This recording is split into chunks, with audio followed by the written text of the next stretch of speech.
Welcome, everyone. Excellent, special day today. I'm overly excited today. My name is Julia Brisky.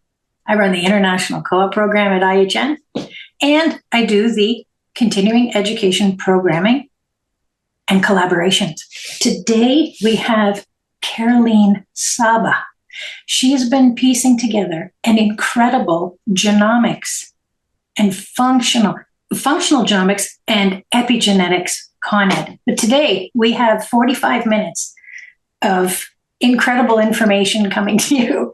Now, Caroline, you're going to give us the title, but I'm going to give a little bit of information about you, your bio, which we can read a lot of on Caroline's webpage. I'm just going to give you a bit for those who aren't going to go there, and then Caroline's going to take it away. So Caroline did graduate from IHN in 2017, and she went on to do functional medicine as well as functional genomics. So for nearly 10 years now, she is focused on clinical practice in functional genomics, continually advancing her expertise through ongoing training, mentorship, and research. The list is long. So Functional Medicine University, Integrative Medicine Academy, Translational Nutrigenetics and Nutrigenomics, Functional Genomics, DNA Company, OAND, 3x4, Nutritional Genomics, American Nutrition Association. It goes on. And Caroline can share more of that as she takes the gavel here. And I say gavel probably because Caroline was a lawyer. And I think you practiced in Quebec, right? I did. Excellent. Okay, so gavel is very fitting right now. Her currently practice, integrates functional genomics, nervous system regulation, that's a big thing, longevity science, combining cutting-edge research with a holistic nutrition approach, of course. She is passionate about supporting women's well-being from the inside out, addressing everything from gut health to brain function while using genetic insights to create highly personalized and precise recommendations. Caroline, you can share a little bit more about that, but I'm going to pass it on to you because we want to hear what you've got to say. Thank you. Thanks so much, Julia. So yes, I have to say holistic nutrition was really pivotal. It was pivotal in my own health journey. And that's why I came to IHN. It was actually to try to understand what was happening in my own body. And from there, once I graduated, I had the opportunity of working in a medical clinic from the start and to cross paths with genetics. So there was a practitioner there that started mentoring me right out of school. And she stayed there for a few months and then she left. So what happened is I ended up doing all of the genetic consults at that clinic. And from there, I'm like, okay, well, I need to expand more. And that's where I started really studying genetics. And I went to Functional Medicine University, et cetera, et cetera, et cetera. I'm a geek. I love research. I love to learn. I am absolutely passionate about genetics, and I hope this will come through this webinar. This webinar will be a bit of a fire hose, but I hope not too much, guys. You will see that a lot of the slides that I'm going to share are very full. So now the purpose is not for you to read everything. It's really actually to show you how I would teach genetics. So when we're going to fall into certain genes that we're going to look at, you're going to see how I would present them during the course. Okay, so that's why it's really full. I'm not going to go through everything in this webinar because there's really no time for that. But it really will give you kind of a picture of what is to come in that genomics course that Julia and I have been discussing for 4 or 5 years now? 4 or 5 years. And I have to say, it's brilliant because you've added in ancestral health, you've added in spiritual context, you've added in emotional context, absolutely everything. The course is just packed. I just had to say that. Yeah. And it won't come out as much today because we're No. looking more at the longevity. Yeah. But I definitely want to approach genomics in a more holistic way, right? That's what we do that's what we learn in holistic nutrition. So I'm looking at the science, but I'm also going to talk about ancestral. And you will see that my approach now is a lot more from a nervous system lens, and that will come over and over and over again. So I think that we could get started, right? Rock and roll. Okay, so give me one. I will now share my slides. It's going to take just a minute here. And okay, if you can just tell me if you can see my slides. We can see your slides, less noise, more precision. Okay, longevity by design with genomics. All right, so welcome everyone. So, why this webinar? Practitioners are working in a much louder and more complex healthscape than ever. Clients are overwhelmed, and overwhelm itself becomes an actual clinical variable for us because we're seeing lower adherence, increased stress load, and it makes even good plans that you're putting together end up failing. So today I'm hoping that I can show you how genomics informed lens can help you prioritize and sequence so that you can build fewer higher yield actions that feel more doable for your clients, and especially those who are either protocol fatigued, those who have more complex issues, or those who actually feel like nothing is working, like those non-responders. So whether you choose to actually work with genetic testing or not, I'm hoping that the knowledge alone can help you recognize certain patterns in clients and actually bring some further insight. So what I'm hoping by the end of this session you should be able to do is explain the difference between genetics and genomics, use genomic insight as a prioritization tool. Sorry, that's where my French kind of gets mixed. What to focus on first and what to keep simple. Understand a small set of longevity regulators, which we're going to look at, and how lifestyle can actually modulate these regulators.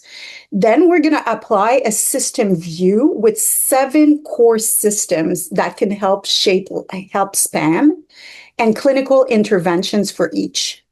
So I'm hoping that you leave with a clean mental stack model that you can use immediately and that you can actually deepen through further training. All right, so why longevity and why now? So the reality is people are just seeking longer life. Actually, what they want is actually better years, more vitality and more agency. Yet clients today are burned out. Again, like I mentioned, they're protocol fatigue and they're getting more and more skeptical. They're bombarded by biohacks and conflicting advice. What if you could offer something that kind of cuts through that noise, through that overwhelm, something like genomics to guide you through more clarity, personalization, and trust? Because in 2026, a typical motivated client has tried multiple protocols, multiple supplements, and often multiple providers. They're not short on effort, but they're really short on clarity and sequencing. So, and protocol fatigue, honestly, it's not just psychological, it actually becomes biological. There's more decision load, more impact on the nervous system, there's poorer sleep and lower adherence. So we're not trying to add more. What we're trying to is to remove noise and to find these fewer actions that can actually match your client's biology and capacity at this time. So when I say optimizing healthy aging, I mean staying mobile, cognitively clear, metabolically resilient, emotionally well as we age. It's, again, not about living longer. And that you'll see a lot of people will come to you and they're like, it's not like I want to live longer, but I want to, be able to play with my grandchildren, or I want to be able to play tennis well into my 80s. And that's a lot of my demographic. It's no longer enough to address aging. We need to actually understand and proactively design it. It's like more and more I see longevity. You know how you do financial planning, then now you're doing health span planning. So today we'll really try to look at the value of genomics for clinician.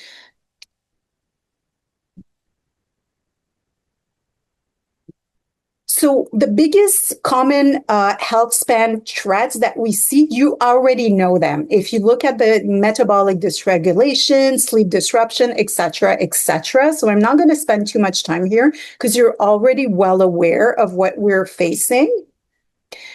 But now when we look at the highest return on investment, and that's what your clients want, right? What is my highest return on investment? What we're seeing more and more that's coming through research studies is sleep and circadian rhythm. Really important. Nutrition, we're looking at protein adequacy, and genomics is really, really helpful when you try to figure out best macros for your clients, because there's really key indicators in their genes to support glycemic stability and simplicity that the client can sustain.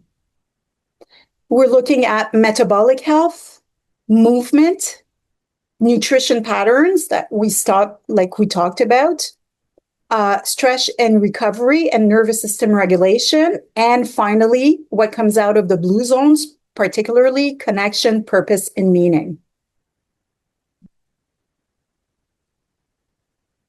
Oh, next slide. Here we go.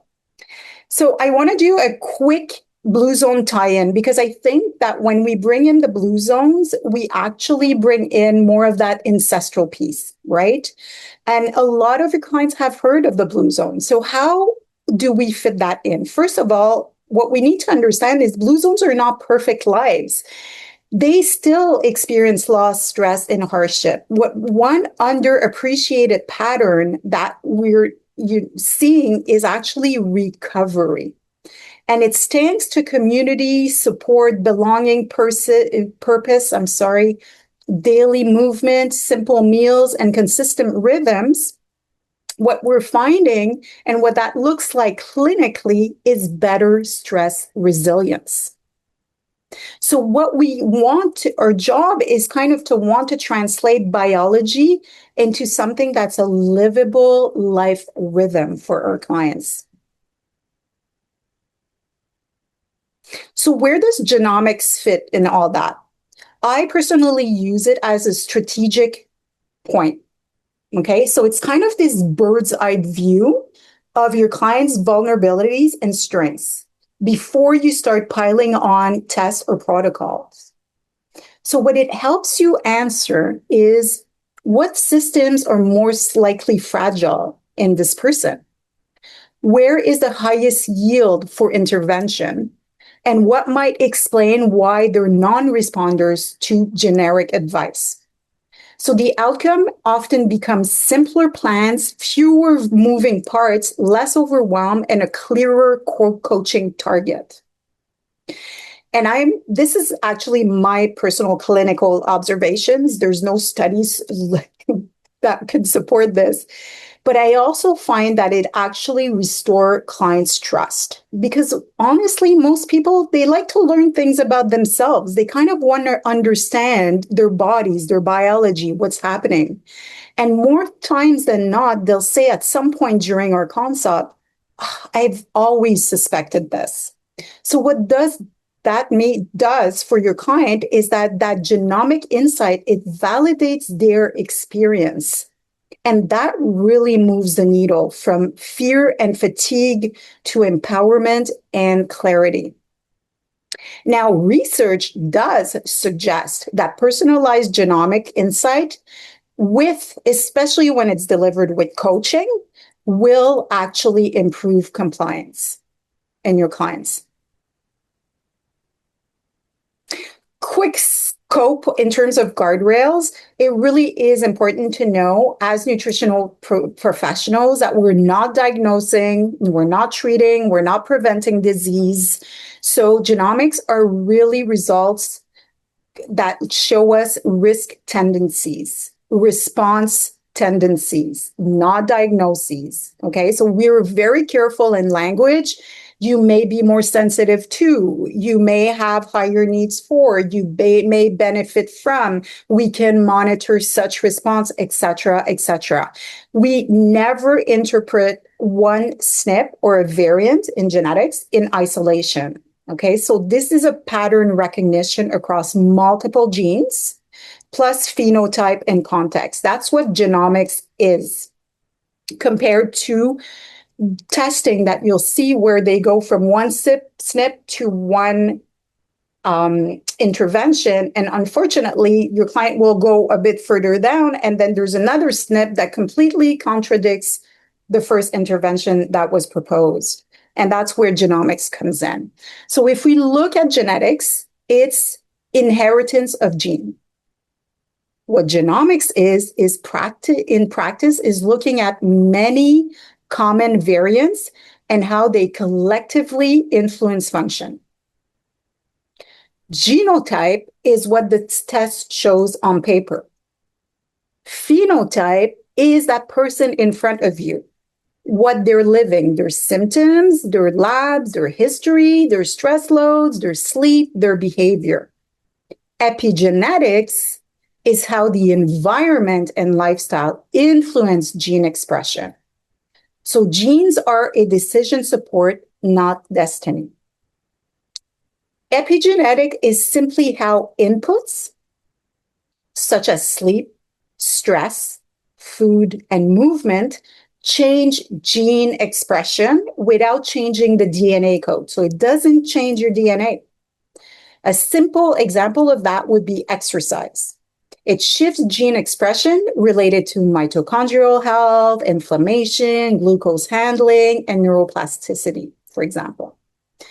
Clinically, one of the best known models right now that I really think is a good model is the one from Dr. Kara Fitzgerald, especially in longevity, where she works with epi-nutrient approach.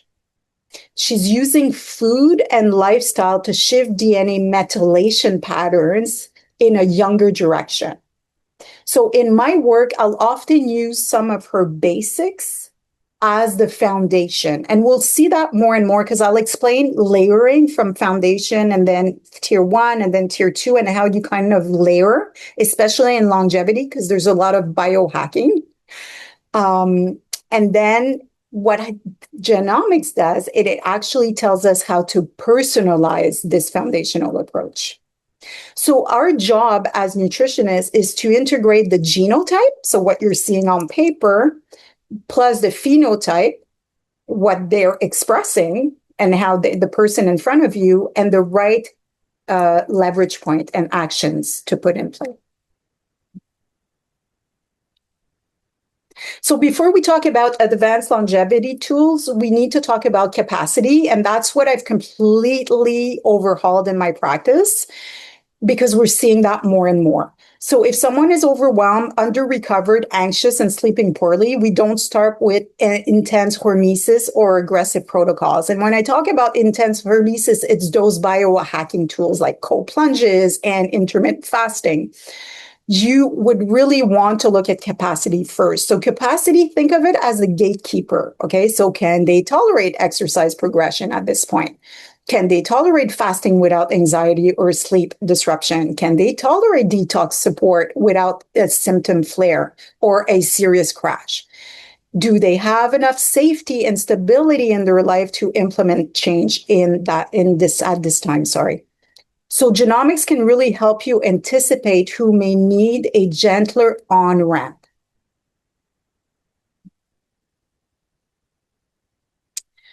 This is the 4-direction stream thinking, which is funny because I was taught this in functional genomics, but this is also the thinking that we're taught in holistic nutrition or in functional medicine.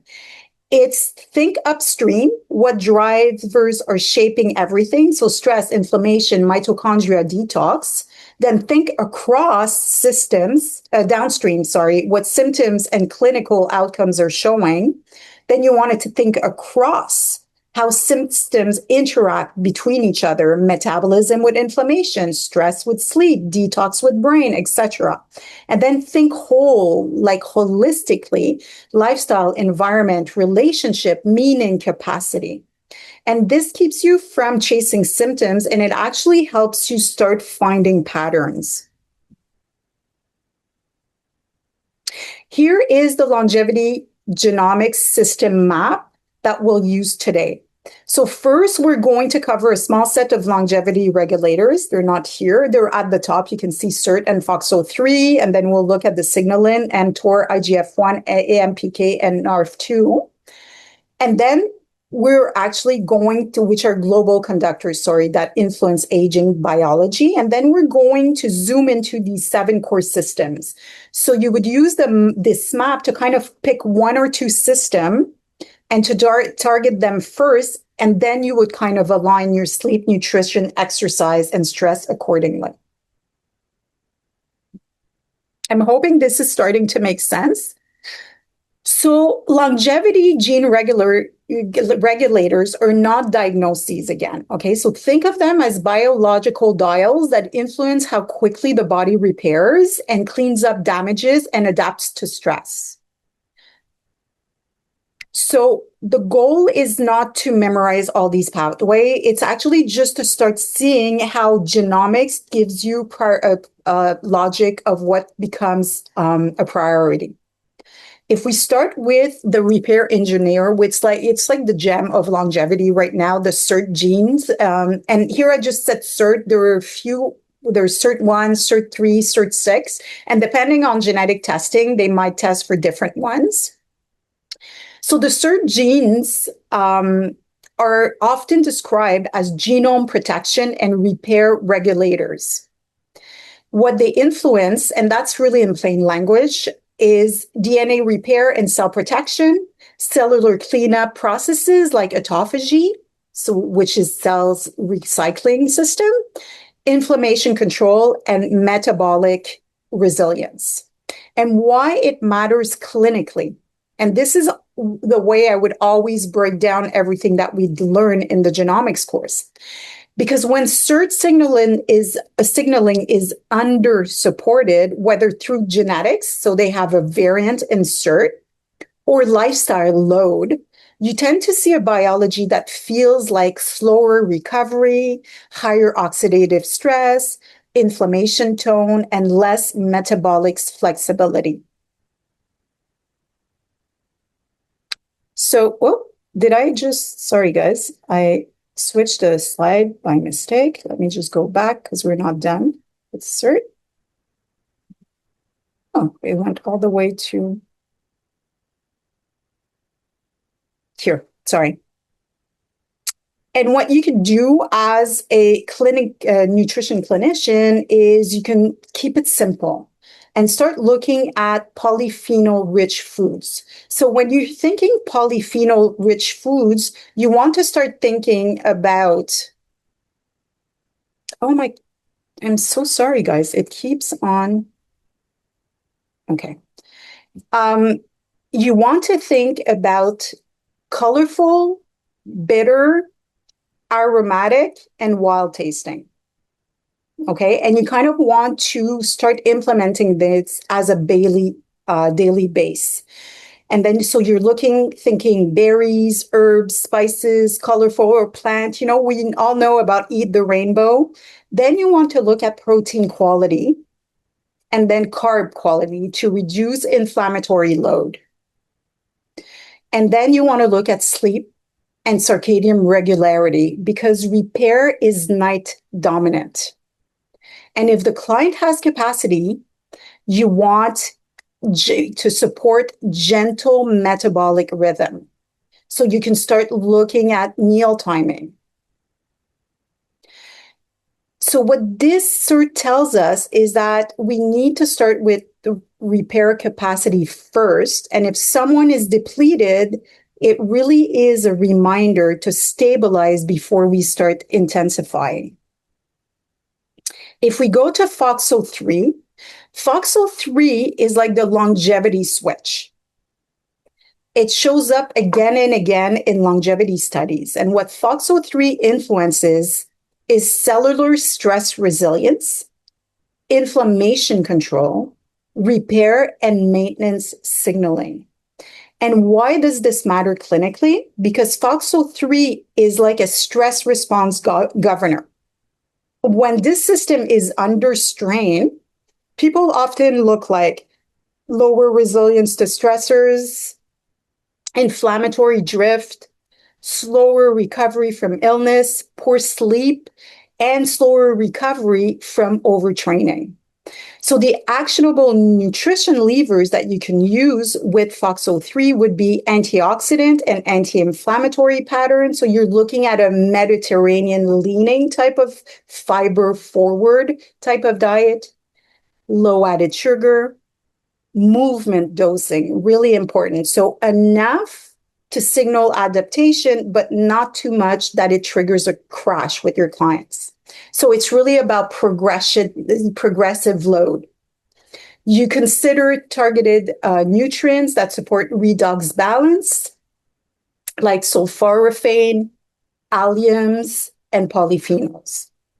And the clinical pearl of FOXO3 that it teaches us, again, it's the same, very similar to CERT, is a reminder that longevity is not just about more hacks, but it's really about better recovery and better repair. So now we go to signaling pathways. So the mTOR and IGF-1 together, I'm going to look at them together because, first of all, it would take too much time to look at them separately. And they kind of do similar things, but not exactly similar. But I'll tell you what, and I'll make more sense. Because this is where people get confused, okay? Neither one is bad. They're both part of the body's normal growth and rebuilding signaling. IGF-1 is a growth messenger. It rises in response to signals like protein intake, your overall energy, availability, and training. So you always like IGF-1, you think build and repair. mTOR is the cellular growth switch that responds to those messages, including IGF-1. Or signaling from things like amino acids, especially leucine. And we're hearing this more and more. Again, think, build, and repair. And here, what matters is balance. So why we need them both? We need IGF-1 and mTOR signaling so that we're doing muscle protein synthesis, immune rebuilding after stress or illnesses. We're maintaining strength and function as we age. The real problem is not IGF or mTOR themselves. It's actually the growth signal staying stuck on all day, every day, with no off windows for repair and cellular cleanup. So the simplest ways would be to give your body, so you want the growth signaling on to build, but then you also want the growth signaling off at certain moments to clean up. So what you would do is you would meal time adequate protein and resistant training to help and recovery with the recovery signals, which means that you're not eating all day long. You're allowing for either a 12-hour fast, or you're allowing for potentially looking at days that have a bit lower protein in them when you're not training, or you're timing protein intake with training intake, right? So you're kind of playing so that you reach kind of this balance between growing and repairing. So it's not about you can have a higher protein diet. It's about how do you implement a higher protein diet.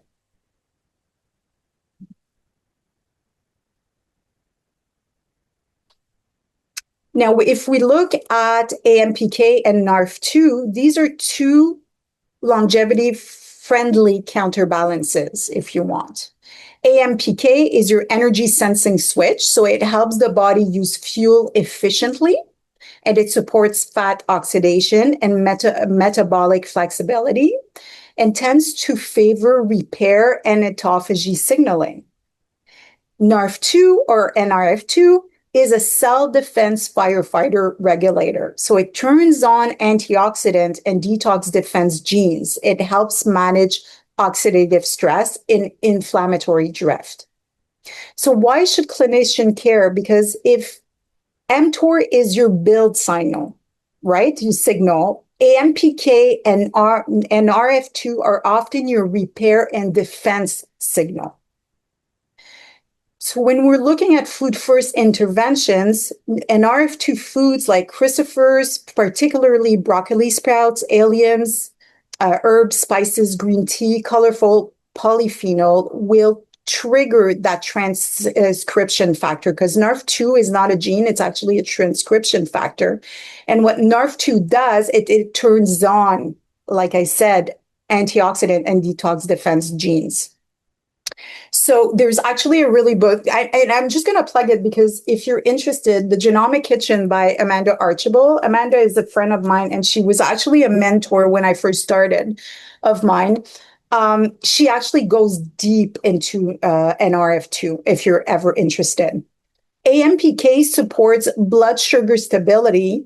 Movement after meals is a really great way to support AMPK. Fiber, and then gentle time-restricted eating when, again, appropriate, depending on capacity. And I'm not going to look at it here, but some genes can inform us who's going to respond better to intermittent fasting instead of somebody else. So clinical pearl here is that if you remember only one thing with AMPK and NRF2 is reward consistency, right? So it's like introducing these foods, supporting blood sugar stability, movement after meal, and that will really support these two signaling pathways more than extremes. Okay, so now we're going to fall into the systems. The first system is metabolic and nutrient sensing. So this one is, it answers how does the body handle glucose, insulin, appetite signals, and nutrients. And why does this matter for longevity? Because we know this, metabolic health is one of the stronger predictors of health span. TCF7L2 is strongly associated with glucose regulation tendencies and type 2 diabetes risk patterns. So why it matters? Because metabolic dysfunction accelerates aging biology through inflammation, oxidative stress, and vascular impact. So what would you monitor here? You would looking at fasting glucose, A1C, triglyceride and HDL patterns, post-meal crashes, cravings, central adiposity, and energy stability would be good indicators. Now, in terms of clinical intervention here, where you'd start with blood sugar stabilization, like protein, fiber, and healthy fats at breakfast and through all meals, you would look at potentially reducing refined carbs. And again, other genes would inform exactly what macros would be more appropriate here. And then you'd prioritize whole food carbohydrate sources and build like solid meal structure for your clients. Again, high ROI is movement after meals. And if appropriate, again, you can look at time restrictive eating, but only, again, one, if their genes are favorable to it, and one, sleep and stress tolerance is actually stable. System 2 is lipid and transport. So this one is a system, that asks, how does this person transports fats and cholesterol and responds to dietary fat patterns? And why this matters is because lipid handling ties into vascular aging, inflammation tone, and cognitive aging, as we know. ApoE affects lipid transport and how the body handles fats and cholesterol trafficking, transporting. So what to monitor here? So you could look, if available, ApoB, lipid panel patterns, family history, inflammatory markers, cognition complaints, then you would kind of want to come and look here. And always in context with metabolic health. So clinical interventions here could be a Mediterranean slanted type of diet where you would look at extra virgin olive oil, nuts and seeds, legumes, fish, and fiber. Always, if these are tolerated by your clients, and they could always be further personalized according to their genetics. You would emphasize omega-3s, and there's actually, if they have an ApoE4, there's actually a specific type of omega-3s that's more beneficial. And then soluble fiber, because you also want to really support first, the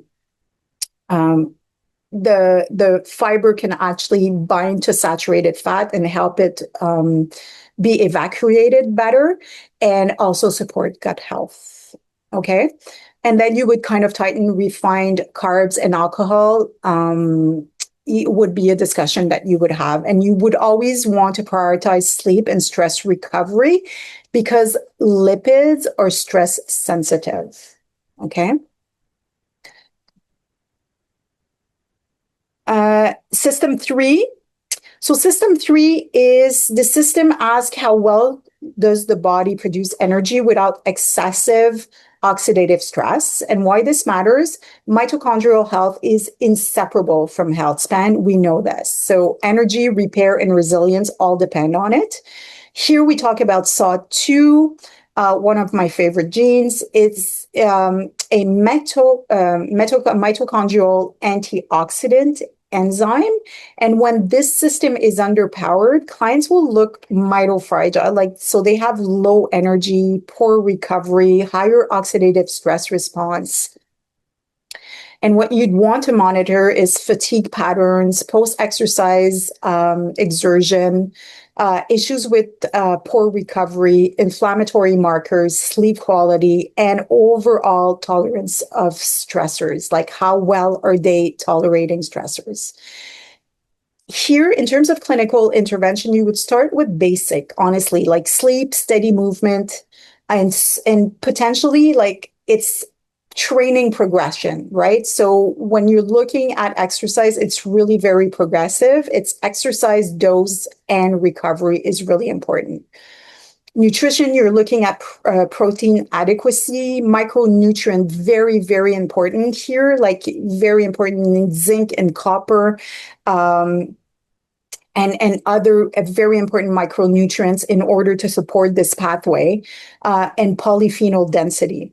So you want to avoid here overhormesis. So that eustress, but you don't want to push them too far. So again, the cold plunges and all of those biohacks, when somebody's coming in and they have a double variant and SAW2 and they're showing that it's actually expressing, then you really need to go slow with them. And mitochondria, they need a lot of sleep as repair time.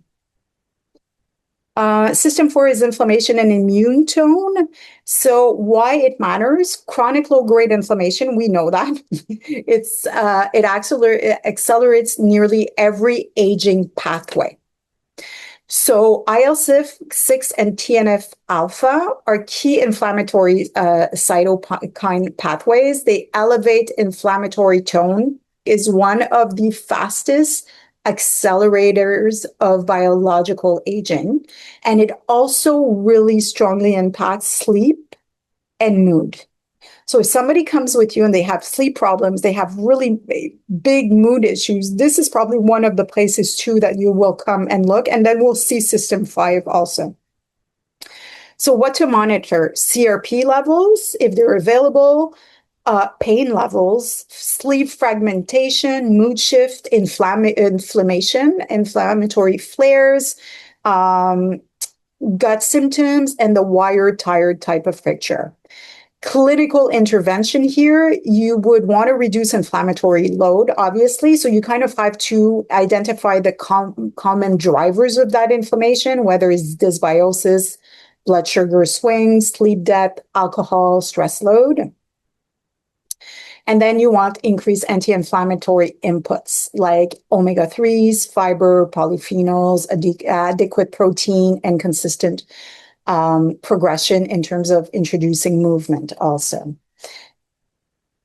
So you also want to remember the brain, because inflammation suppresses neuroplasticity. So then if you're looking at somebody coming with issues with brain, then you're also coming to check out the system, right? So sleep and inflammation are also a package deal, as well as glycemic instability.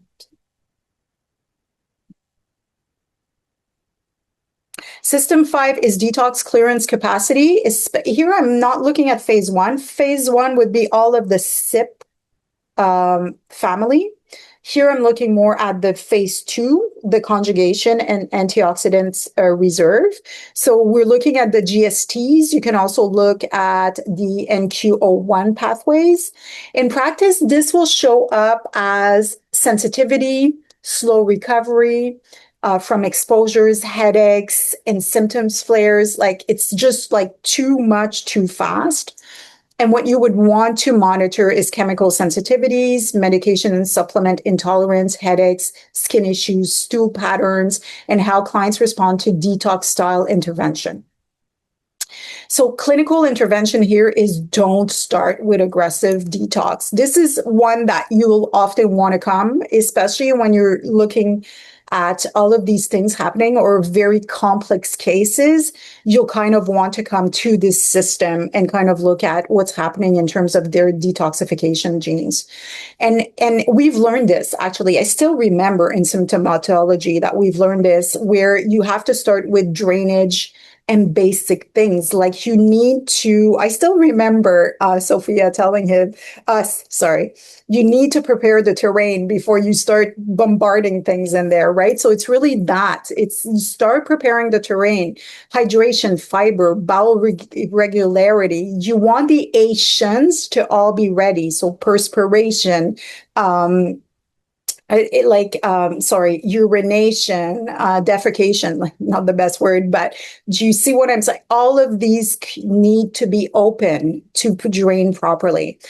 Protein sufficiency, we know how protein is important for detoxification. Crucifers.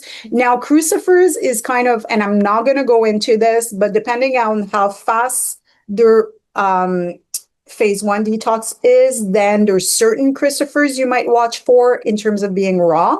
Not necessarily all. There's a nuance here.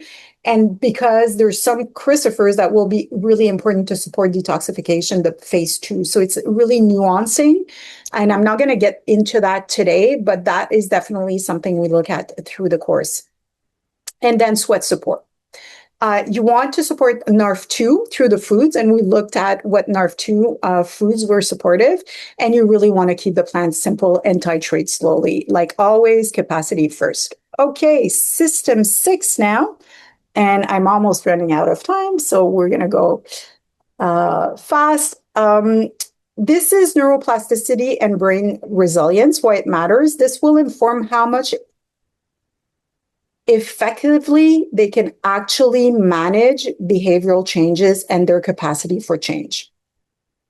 BDNF, it's like miracle grow for your brain. It's by far my favorite gene. And people in genetics all have favorite genes, but I think this one is by far my favorite. It will actually influence synaptic repair, learning capacity, and it is also very sensitive to inflammation and stress. Okay.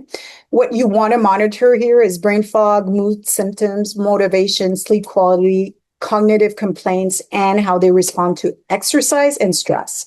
So in terms of clinical intervention to support BDNF, it would be supported by consistent movement, when it's tolerated, sleep, learning, novelty, social connection, and inflammation reduction. And clinically, you really actually want to start with sleep here and inflammation first, and then you add intensity later.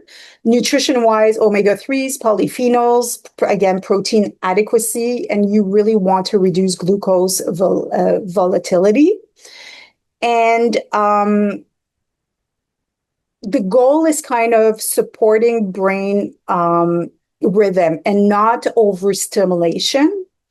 And people with especially double variant in BDNF, they love warmth. Okay, so they warm bath, sunlight is really, really quite appreciated by them, and they'll tell you that they love warmth.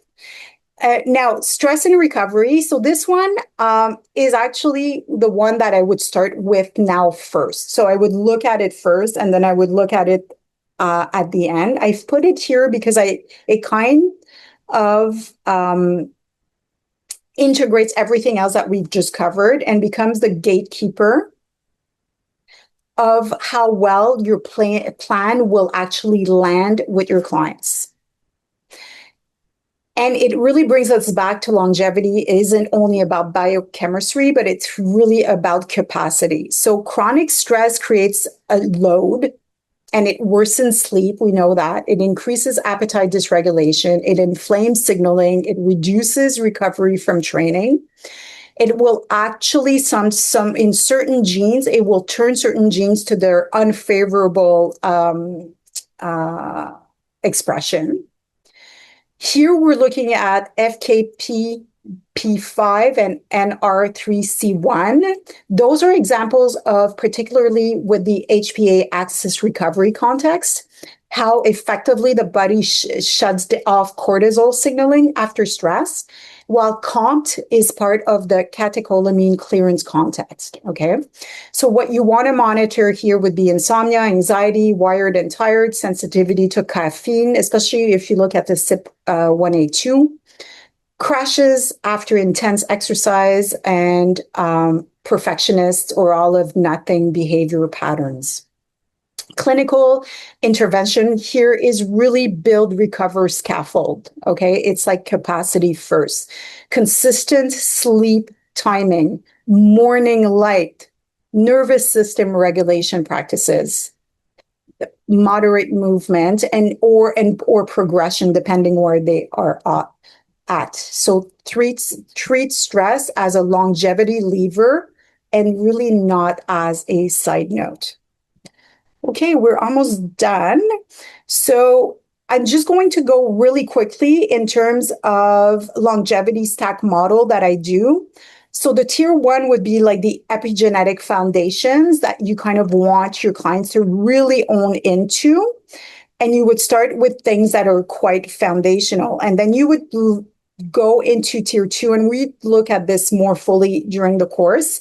Tier 2 would then be targeted longevity tools. So all of these supplements we're hearing about, like, right, spermidine, urolithin A, astaxanthin, like all of these, then you could look at, once the foundationals are there, you can look at where it's appropriate to start using these longevity tools. And then you would look at stacking advanced hormesis. So all of those different biohacking tools and where appropriate. And you can see that in some places, they're not necessarily appropriate to use.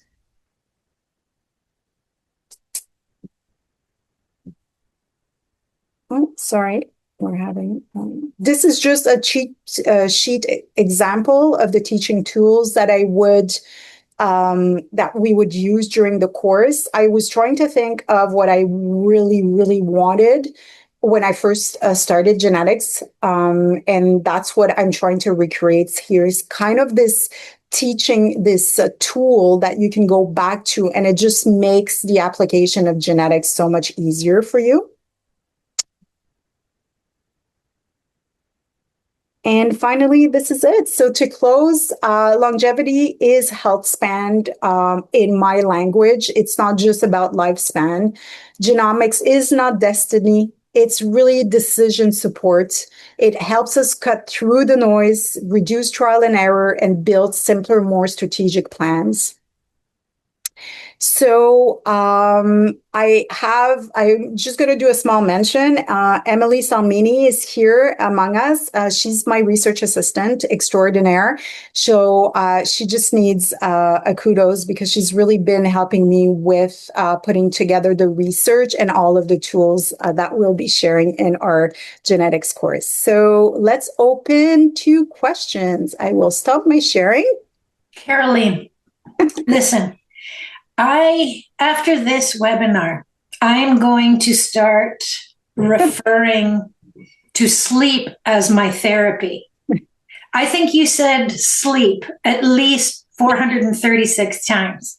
I did. So after anybody who's listening right now on your intake forms, name, age, and then your whole list of questions about sleep. Am I right?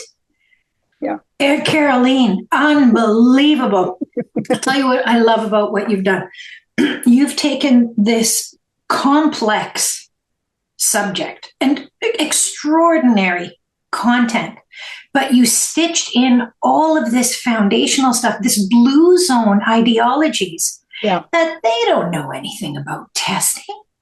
Right? These are our tools, modern, contemporary, optimizing, refining, prioritizing tools. But then you've created this space of fullness around holistic concepts that you don't get very often.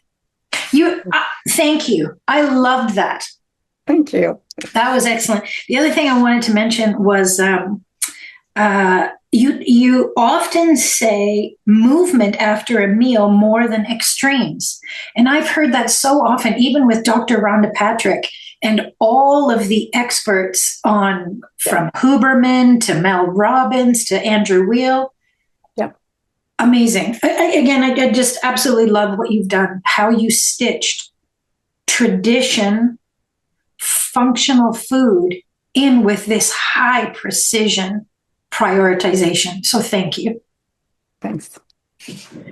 Wow, people. Let's have some questions. Aaron, I love genomics and I use genetic life hacks regularly. I find the testing is not convenient for people. Any suggestions? I'm on Vancouver Island. Okay, so I love her genetic life hacks. Any suggestion? I am on Vancouver. Actually, I just connected with DNA Power. So I'm not, yes, DNA Power is right in Vancouver. Yeah, they're Vancouver. I'm not mistaken. Yes. So DNA Power, I've connected with them. And we kind of went through what they're covering in their genetic test. It's called, it's in my notes actually. I think it's called Genetic 360. Take your time. That's okay. Everyone else is trying to figure out how to ask.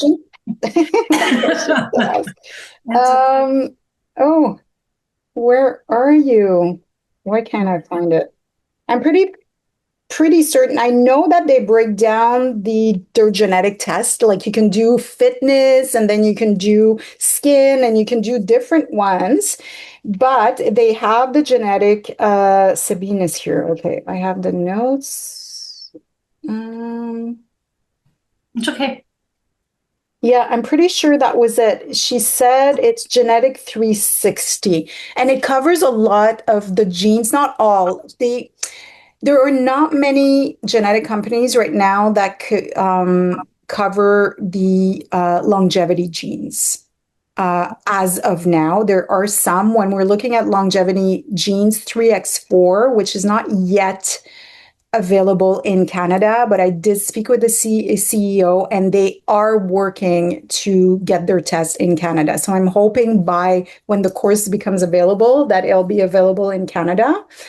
And then there's a DNA company also that has some of the longevity genes out there.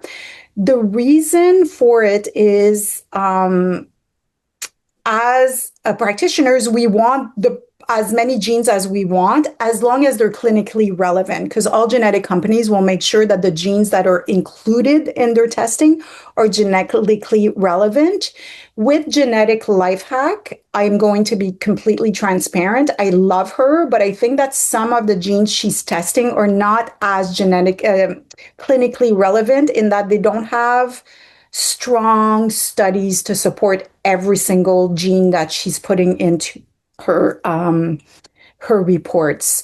And not to say it's a bad report. I actually am a member of Genetic Life Hacks, and I follow her and all the research that she does. She's brilliant. So I'm hoping that that answers your question. Oh, what I wanted to say is that the more genes they include, the more costly the test becomes, right? So there are companies like DNA Labs, which I've worked with for years, and they were one of my primary genetic tests that I would use. Don't have longevity genes, but they're a lot more affordable, right? And I believe DNA Power is also more affordable. Now, again, when we start adding these more genes, then we're increasing the cost of the test, then it becomes less affordable for the general public. I hope that answered your question. Well, geez, Caroline, next time, try and be a little more thorough in your response. Geez, we only got like 15 minutes. Okay, Avery says she does consult for DNA Power. Does. No, that was amazing. Thank you. They have a total power that is diet, fitness, health, and brain, skin testing, heavy metal taste. Amazing. Avery, yeah, Caroline and DNA Power. Was it Sabine that you were talking to? It was. Caroline? I was speaking. Yeah, I was speaking with Sabine, and I do have to say, I love the heavy metal testing because that's very new. I don't know of other genetic companies right now. There might be, but I don't know of. But in terms of in Canada, and I love that they're doing that. Yeah. Nice. That's awesome, Avery. Jenna, I currently use DNA Power Offer, and they offer total power, which covers da da da da da. Yeah. I wanted to add that I love, how you presented very high level information in a way that's digestible, no pun intended.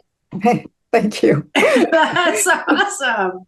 Well, that's the way I wanted, because when I did my training in genomics, it was like drinking from a fire hose. It was just so complex. The first course I did with Manuka, which is now the owner of 3x4, it was 250 hours, and it was the equivalent of doing a master's in genomics. It was just overwhelming. And I'm like, if I'm putting something together, it needs to be digestible, applicable, clinically relevant, and also like have tools that are easy to refer back to, but high level enough that it's above the other courses that are available out there that look at more of the basic. I know DNA Power has a foundational course, but I wanted to bring like this additional advanced training, and then eventually develop even more advanced training, but we're not there yet. Yeah. Well, I've seen your course because we volleyed it back and forth, and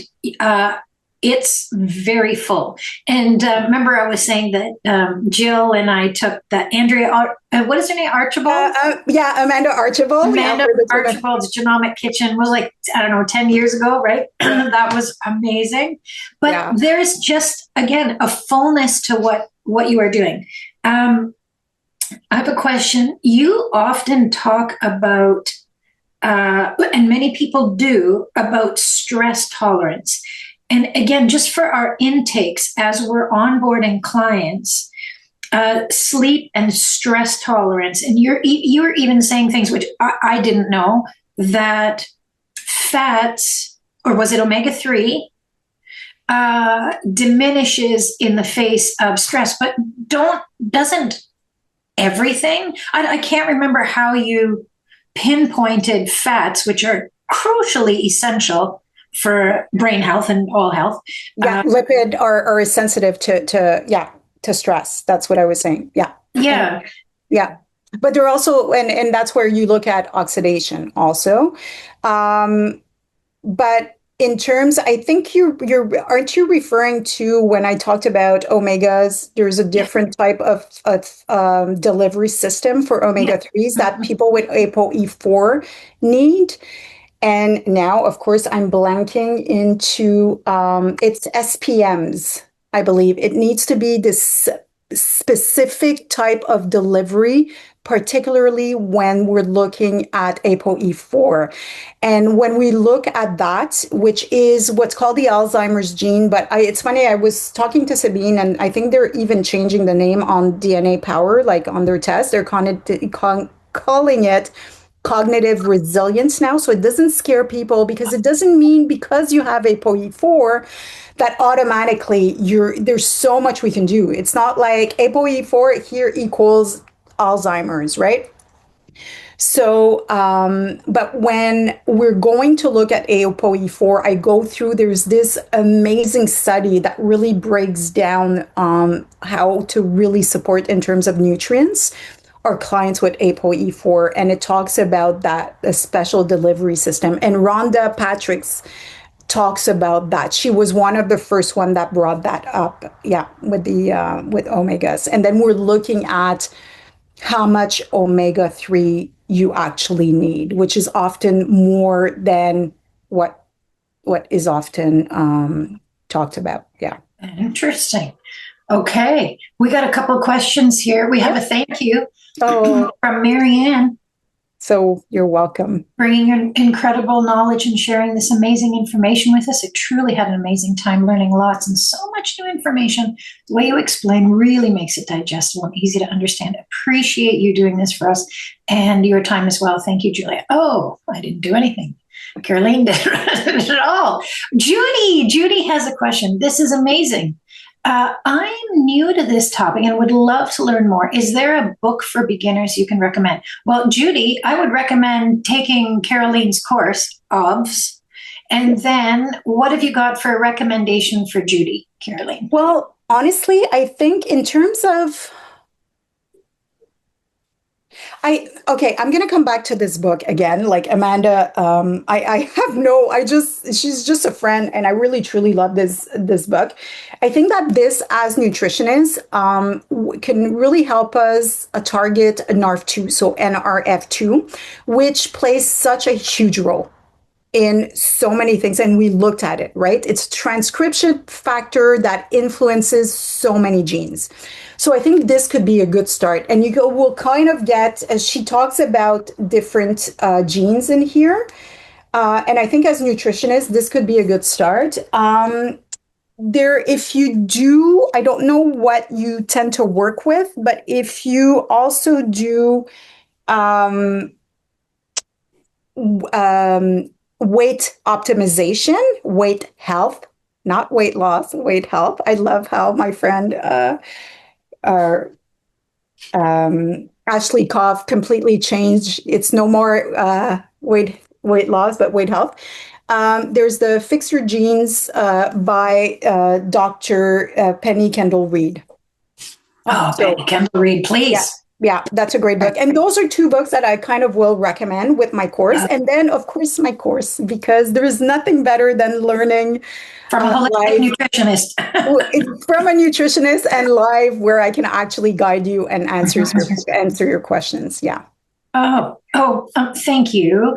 We have a couple more questions. We have another one from Judy, but Tiffany is saying, how long do you recommend following a low histamine protocol if someone has a histamine intolerance / gene variant? Very good question. And I wish I could answer that, but it really depends. The problem is low histamine diets are very restrictive. And the thing is, if you need to stay on a low histamine diet for long term, it means that you're not addressing something else. Right? And then we're often looking at histamine genes in isolation, but that's not the only thing you would want to look at. There's a lot of other genes that would inform what's happening in terms of histamine intolerance. Pardon me. Now, the other thing is you kind of want to look at what histamine genes. Is it happening in the gut? So is it really the genes that are the impact, or are you looking at dysbiosis and that's what's triggering the histamine, right? So overdrive. And second, is it histamine, but in the rest of the body, not necessarily in the gut, because they're two very specific genes. So what we do see in practice is a lot of people, somebody will come with histamine, they'll put them on low histamine diet and then DAO supplements. And then people are like, okay, but it's not changing much. And the thing is, it's because we're not necessarily looking at something that's strictly coming from the gut. And that's why the DAO is not supporting your histamine. So I wish I could have a clear answer for you, and I'm really sorry about that, but it's just a much more nuanced and longer conversation than saying how long I would put somebody on a low histamine diet. I hope that, yeah. That's fair. And I think that was a fine answer. Let us know if you want to follow up to that. Who was that? That was Tiffany. We all get asked questions and it depends. But I think that was really super reasonable. But if Tiffany has a slight follow-up to that, definitely. Absolutely. And I'm so sorry. I wish, I wish there were such clear-cut answers, but the first thing you start understanding with genetics, especially when you start diving into genomics, is it is so much more nuanced than we think. And there's a lot more, it really is like our body is not working in isolation. So what is actually bringing in that histamine drive, right? And we're like, it could be hormonal. There's so many other factors that could be driving that. Caroline, when is your course running? So my course starts on May 5th, right? That's why I'm as I don't have my computer on, I can't check. I know, me neither. It's May 5th. It's Tuesday, May 5th. And then we skip 1 week in June because I'm away on a conference. And then we finish July 7th. So May 5th, July 7th. And I'm running the course from 5 to 8, if I think. Yeah. 5 to 8. Is it 8 sessions or 9? It's 9. It's 9 sessions. Yes, because actually it's 9.5, because what I'm going to send to you prior to the course is a list of links that's going to teach you the basic of genes, really. And I don't want us wasting time on that, but at least for the ones that are interested, there's a university that has a very comprehensive course, and they're very short, and they go through everything about like DNA, genes, what are variants, et cetera, et cetera. So I kind of send you that prior to the course so you can kind of go through that. And then the first module, we're really going to go through kind of the basics of things, my approach and method in practice. And then it's starting the week after, module 2, where we're then jumping into specific areas. And I think we start with metabolic health, and then we jump into inflammation, I think, and we're going through. So in detail on the IHN's website. Exactly. Great detail. And the last module is all about, we're going to go deep into case studies, questions, practice, what would you do in practice, etc. Yeah. Okay. So you're sending something out beforehand as people register.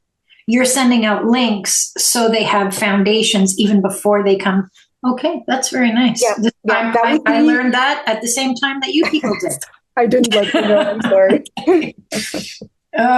Julia mentioned that you work with women. Is there a certain demographic that are more likely to want genetic testing versus others, i.e., age group and corporate clients, I guess, foregoing cost? Yeah. So I think that there's different demographic, what I'm seeing in my practice. So I'm seeing younger generations that are really either want to be informed in terms of performance, And they also want to be informed, like, especially in terms of athletes, and not professional athletes, just athletes that are doing like things that are pretty hard on the body. And they're like, okay, so how do I train without impacting longevity or health span, right? So that would be kind of that demographic. A lot in terms of women entering perimenopause and not really understanding what's happening with their hormones and wanting to understand. Then I will see that's also a demographic that we're seeing a lot with weight health, because there's so many things that can kind of come and answer. A lot of people that are also nothing's working. Like they're just like, I don't understand. I'm doing everything right and nothing works. So that's also the ones that we'll see. So high performers in pretty much all demographic will be interested, like the people that kind of want to understand, how does my body work? How do I optimize perimenopause? Although I don't do a module strictly on hormones, we will kind of look at hormones, and eventually I'll roll out a course on hormones, but it's so complex that it kind of needs to come after, because you still need to look at other things first. And then my middle age clientele, right? And I personally, mine are very active, and they want to know how they can stay active long term, or the ones that have a history of parents with Alzheimer's disease, or congestive heart failure, or things that are serious, and now they're starting to worry because they're getting older and they want to make certain kinds of cancers, perhaps. Yes, I'm still shy with cancers. Okay. Right, because you don't do chronic, you do longevity. Yeah, I used to do a lot of chronic before molds, chemical sensitivity, fibro, like really big autoimmune complex issues. I've shifted more, but for somebody that does that, genetics is super helpful. Okay. Yeah, I remember now you shifted to longevity, stress reduction, and or nervous system, and what do you call it? Resilience. Yeah, right. And I shifted that for my nervous system. yeah. Well, you know what? We're going to give. Thank you. We're going to give Judy the last question here. She has another follow-up because she works a lot with menopausal women. Let me see. Can you tell us how genetic testing applies or benefits to the perimenopausal women? These are women I see a lot of. Yes. Well, because they will inform in so many ways, right? So if they're looking at weight health, it's going to help. And what happens is sometimes they haven't expressed maybe the less beneficial sides of their genes. And when our body starts shifting and goes under that stress, they start expressing. So now things are no longer working the same way. So understanding how their biology really works is really helpful. So then it gives you indication as to how they clear hormones. So even if they're looking at going on HRT, it could be a good, not that we would, we'd be very careful on how we're telling them how to support such a thing. And then that would be one. It would really inform again on inflammation, stress, mood, right? Because we know there's a lot of mood issues. So what's happening in terms of mood, what may have been triggered there in terms of genes expressing. So there are so many things. It is so beneficial because I find that so many perimenopausal women just wake up and they're like, who is this person? Like there's so many shifts that are happening, and it's hormonal, but there are other things that are kind of influenced. Yeah. And I hope that so I find that it's such a beneficial test, and it helps them. I find also my perimenopausal, menopausal women, which I'm part of, but it really, when I said that this is what I'm seeing in clinic, it really confirms their own intuition, because oftentimes we'll go through genes and they're like, oh my God, I knew this. But then they feel so empowered because they're like, I can actually start trusting certain things, and it really empowers them, and then they're more curious. Okay, so tell me more, and then you start building trust, and then they really understand why this should be the priority, even if it's not necessarily something that's fun or you fully want to do, although we always have to keep in mind their goals, right? Because it's their goals. But it could often really help us put together a plan that's for them, they will be more thrilled in following, if that makes sense. Yeah. Totally. And Judy ends us off with Caroline and Julia. Thank you so much. This has been so informative. Again, that's a Caroline. Thank you. And then Marianne, how long can one? Oh, Marianne, it is a 9-session course, 3 hours, 5 to 8. It's a standard IHN run program. Most of them are 7, 8, or 9 sessions. Caroline's is 9 and a sniggle. So you're running with individuals who are registered for those 8 weeks, or if you're in a different time zone or you're working or caregiving, you can have Caroline's recordings next day by noon. We send them out everywhere, and then you can watch them, and then you can email Caroline any questions. Ideally, it's good to be with us 5 to 8 Eastern. I'm not sure, Marianne, if you're able to do that. Even if you're able to do that half of the time is great, but you get all of the recordings the next day by noon. Yeah. Well, Caroline, that was fun. Thank you. It was fun. I love this. Yeah. Good. So we'll see you. We're finished. We're done. I just love everything that you do. You know that. I've loved you since the beginning of time, 2017. So this is just very exciting for IHN to have you with us. And we have one more comment, but we can't take any more questions. Oh, she said, okay, that's awesome. Sounds great. Okay, perfect. Thank you. Thanks, Marianne. And that's it. We're closing out. Thank you. Thank you so much. All right. Thank you, Julia. We'll talk to you soon. Thanks. Okay, bye, Caroline.